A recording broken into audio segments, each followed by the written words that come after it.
لاہور سے خبر شامل کرتے چلیں کہ ڈائریکٹر ٹرپل اے اسکائی ون نیوز اور انٹرنیشنل شہرت کے مالک سوشل ورکر پیر سید محمد معین شاہ نے کہا کہ 22 سال سے اپنی مسلح افواج کے لیے اپنی جان ہتھیلی پر رکھ کر ہر وقت کھڑا رہا ہوں۔ جب دیکھا ملک کو میری ضرورت ہے تو میں سڑکوں پر نکلا اور سوشل ورکر کی حیثیت سے زندگی گزاری۔ خطرہ ہے زرداروں کو گرتی ہوئی دیواروں کو، خطرہ ہے زرداروں کو گرتی ہوئی دیواروں کو، صدیوں کے بیماروں کو، خطرے میں اسلام نہیں، خطرے میں اسلام نہیں، خطرہ ہے زرداروں کو۔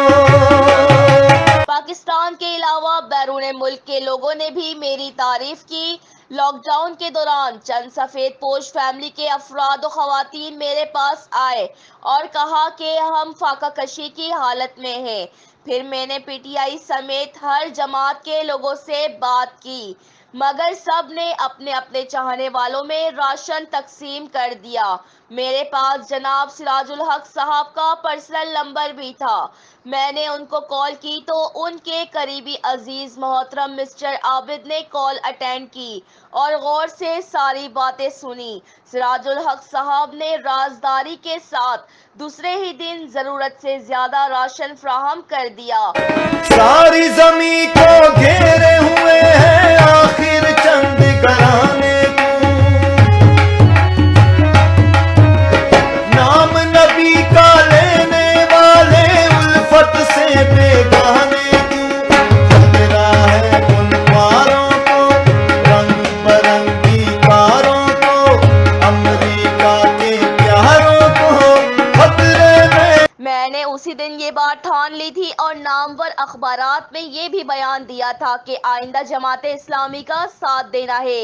اب جب الیکشن قریب آئے تو میں نے جماعت اسلامی کا ساتھ دینے کا سوچا۔ میں نے جناب محترم سراج الحق کے ساتھی کے ذریعے سے جناب مسٹر عابد کے ذریعے امیدوار برائے صوبائی اسمبلی محترم ڈاکٹر ذکر اللہ مجاہد صاحب کو بلوایا۔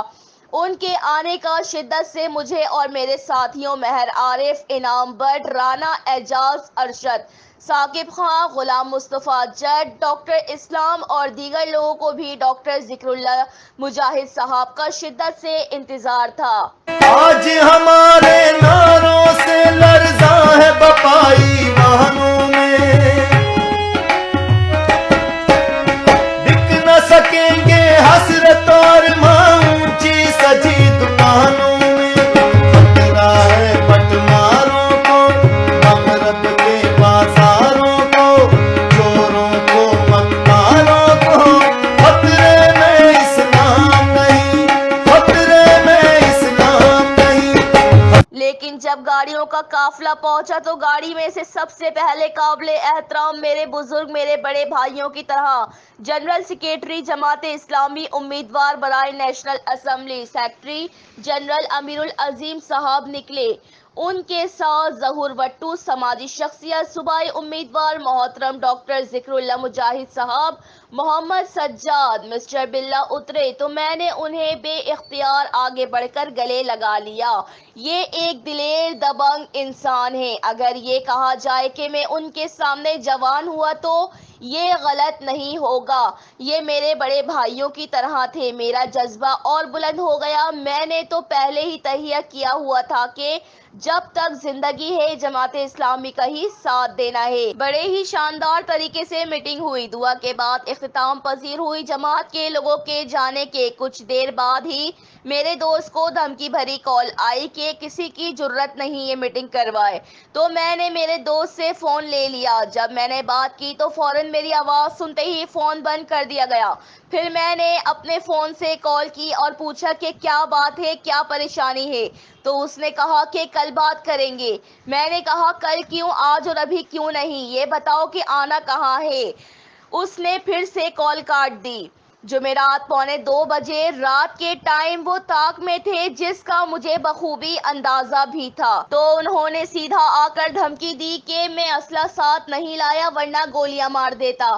میں نے کہا گولیاں نہیں لائے تو کیا ہوا, گاڑی ہے تمہاری, مجھ پر چڑھا دو. یہ بندہ خود کو کبھی پولیس والا تو کبھی ISI کا ایجنٹ کہتا ہے. بہکی بہکی باتیں کرنے لگا اور دھمکیاں دینے لگا. میں نے کہا کہ آپ جو بھی ہیں فالتو باتیں نہیں کریں. میں جماعت اسلامی کے ساتھ کھڑا تھا, کھڑا ہوں اور کھڑا رہوں گا, چاہے میری جان ہی کیوں نہ چلی جائے. تو اس نے پھر سے کہا کہ میں اسلحہ لاتا تو تم پر گولیاں چلا دیتا. وہ اکیلے نہیں تھا, اس کے ساتھ 5 سے 7 بندے موجود تھے جو دھمکی دینے آئے تھے. ان لوگوں نے اپنی پارٹی کا خود ہی بیڑا غرق کر لیا. انہوں نے یہ اندازہ کروا دیا یہ کہہ کے کہ ہم الیکشن سے پہلے ہی جیت چکے ہیں. بہت ہی بڑے بڑے بول رہے تھے کہ ہم الیکشن سے پہلے ہی جیت چکے ہیں, جو کہ اللہ کو بالکل پسند نہیں ہے.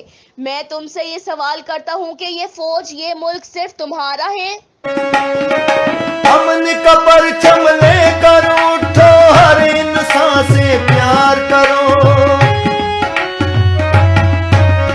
اپنا تو منشور ہے جالب, سارے جہاں سے پیار کرو.